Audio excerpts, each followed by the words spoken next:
Em nome do Pai, e do Filho, e do Espírito Santo. Amém. Ite ad Iosef, ide a José. É um tema que nós aprendemos lendo a carta apostólica por ocasião do sesquicentenário da declaração de São José como patrono da Igreja Universal, Patris Corde do Papa Francisco. Ir a José, ir até aquele que é o Pai providente de Jesus e é o Pai providente também para cada um de nós e que ocupa esse lugar especialíssimo na intercessão dos santos, na comunhão dos santos nos céus.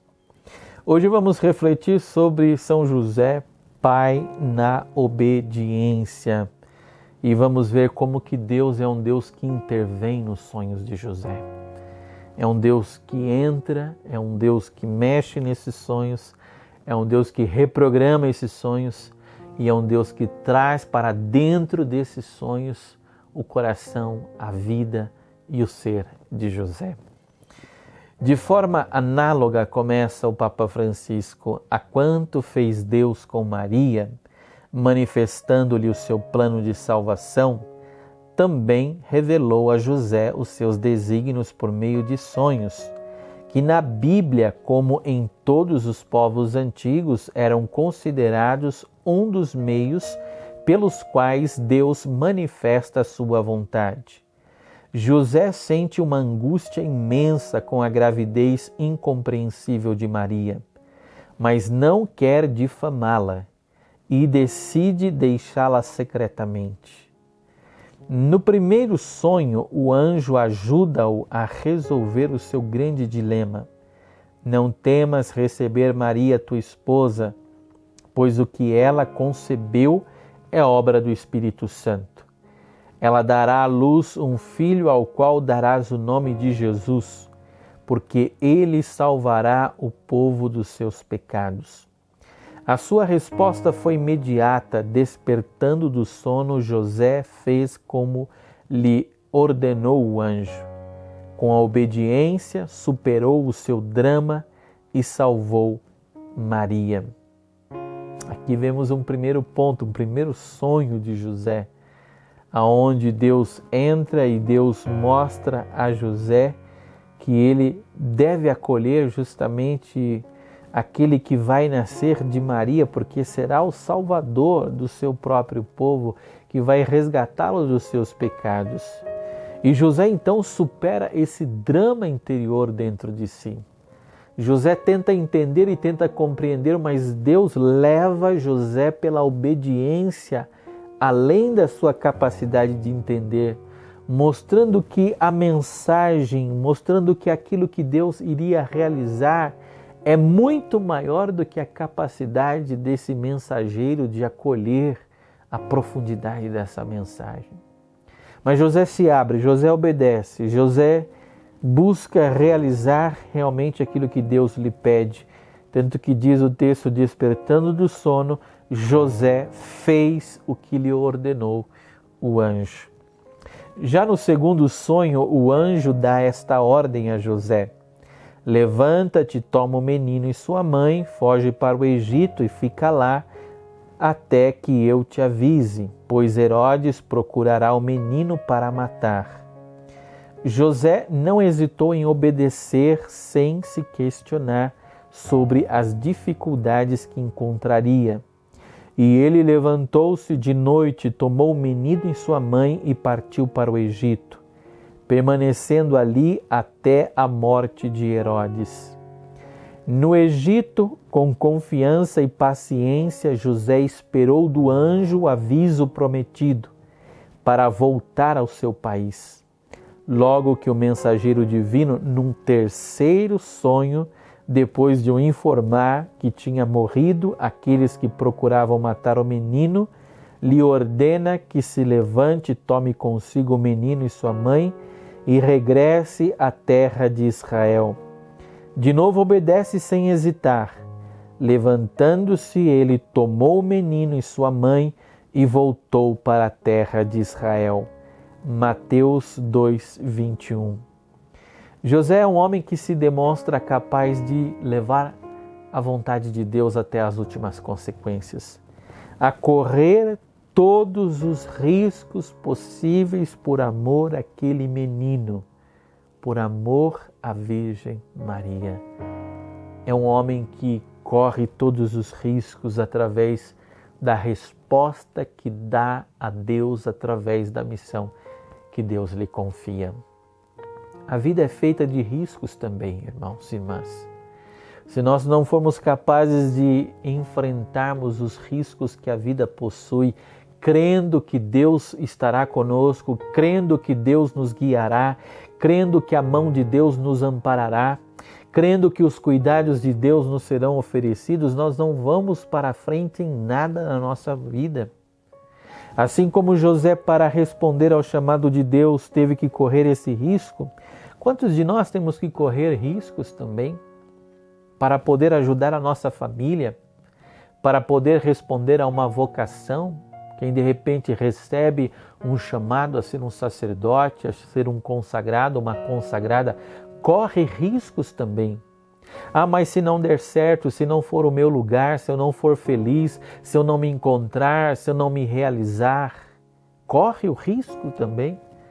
Mas por um lado, se corre risco do que é negativo, corre risco maravilhosos de que dê tudo certo, de que se encontre, de que seja plena numa vocação, assim também como no matrimônio, quantos riscos se correm, principalmente diante da descrença hoje na vida matrimonial, aonde talvez possa passar pelo pensamento de alguns jovens: será que eu devo abraçar essa vida? Será que eu devo me entregar a essa pessoa? Será que eu devo confiar nessa pessoa por toda a minha vida? Será que vale a pena investir a minha vida justamente nessa decisão? Mas é claro que vale. Se nós não corrermos os riscos para o bem, nós nunca fazemos o bem avançar nesse mundo. Às vezes fazemos opções medíocres na vida. Quantos às vezes fazem opções medíocres por não querer correr grandes riscos, mas sabendo que também os grandes riscos corridos podem nos fazer mais do que felizes, ou seja, podem nos fazer bem-aventurados no caminho da fé. Pessoas que não olham somente para as suas capacidades, mas olham para a força e para a graça de Deus que os conduz. Assim foi José. Correu todos os riscos por amor à Virgem Maria, por amor a Jesus, colaborando com a missão de Deus. E Deus transformou os riscos corridos por José em uma verdadeira obra de salvação. Assim como José também se torna esse homem dócil para ir quando Deus lhe pede e para voltar quando Deus lhe pede. Por isso ele dá esse passo, ele está aberto à direção de Deus. Ele tem a coragem de ir, ele tem a coragem de avançar e ele tem a coragem de retornar novamente. Porém, o mais importante para José é deixar-se conduzir por Deus.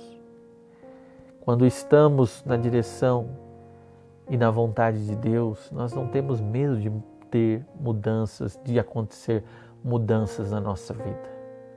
José poderia pensar: bom, mas agora que eu comecei a me instalar aqui, agora que eu conheci determinadas pessoas, agora que eu encontrei aqui um lugar onde eu posso trabalhar e possa dar à minha família o seu sustento, eu já estou bem instalado. Mas quando Deus fala, José se abre à graça. É alguém que está atento a mudanças. É alguém que não se fixa somente naquilo que aparentemente é o mais fácil. Mas José quer seguir a voz de Deus. Quer avançar em direção ao novo de Deus em sua própria vida. Durante a viagem de regresso, porém, tendo ouvido dizer que Arquelau reinava na Judeia em lugar de Herodes, seu pai, teve medo de ir para lá.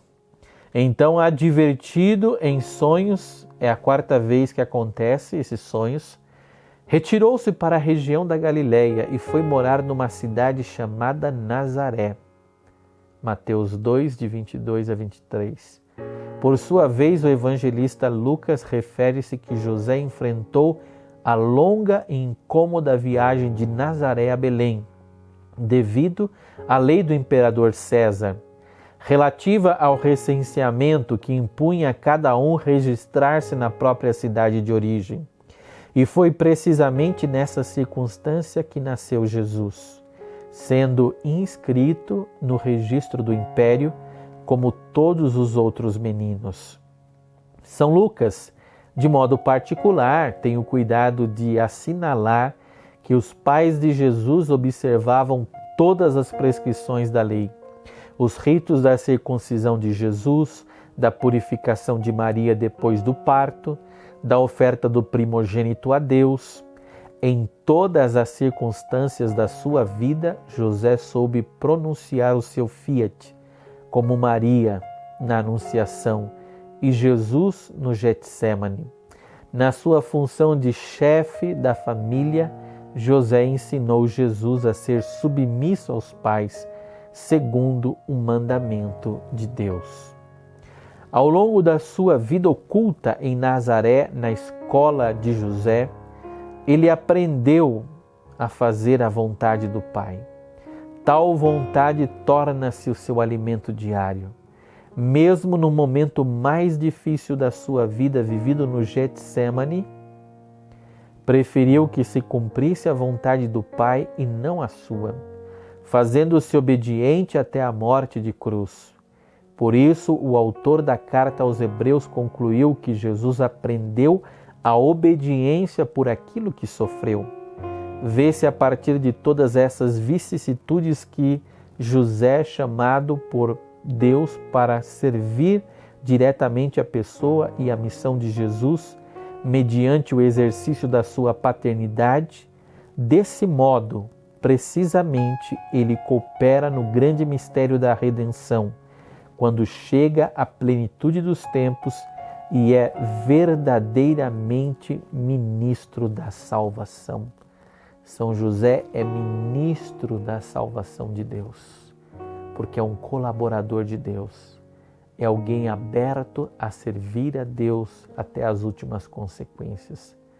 É alguém que teve a missão de ajudar Jesus a compreender essa obediência ao Pai. E ao mesmo tempo, José vai aprendendo que uma vez que a vida do filho está gravitando na vontade do Pai, uma vez que o filho deixa claro a José e Maria que agora a vida dele será viver a partir da vontade do Pai, fazer a vontade do Pai, realizar a vontade do Pai, é o que ele diz para José e Maria em Jerusalém, quando estes voltam para encontrar um menino que está perdido e ele diz: não sabeis que eu estou cuidando das coisas do meu Pai? Porque Jesus tinha 12 anos, Jesus estava passando para a maturidade. Para os judeus não existia essa questão da adolescência, de viver ainda um período e depois chegar à idade adulta. Para eles era bem claro que ao fazer 12 anos já se atingia uma maturidade. E quando Jesus atinge essa maturidade, Jesus deixa claro aos seus pais que agora ele precisa revelar, testemunhar, anunciar que a sua vida toda ela terá como referência a vontade do Pai.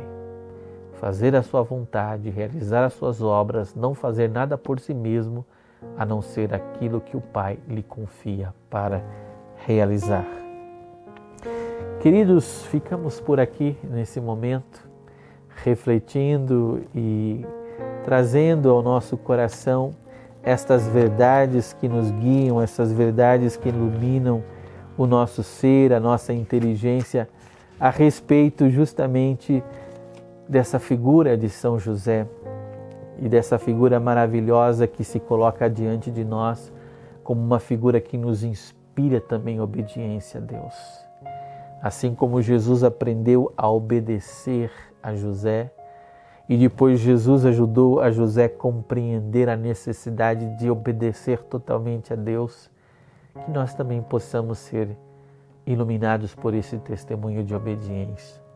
E também na nossa vida buscarmos conservar essa obediência filial ao Pai. Alguém que, como filho, inclina os ouvidos do seu coração e da sua alma para ouvir Deus que fala a cada um de nós. A Deus que fala na oração, a Deus que fala de modo especialíssimo através da sua palavra revelada à nossa vida, a Deus que fala através da igreja, a Deus que fala através de tantos sinais, que possamos ser obedientes a esse Deus e conservarmos assim a alegria de ser também no Filho seus filhos. Um filho que na obediência encontra essa liberdade filial de viver em comunhão com o Pai. Que o Deus Todo-Poderoso te abençoe e derrame sobre a tua vida, pela intercessão de São José, derrame sobre o teu coração, a tua família, a tua saúde, a bênção do Deus Todo-Poderoso, Pai, Filho e Espírito Santo. Amém.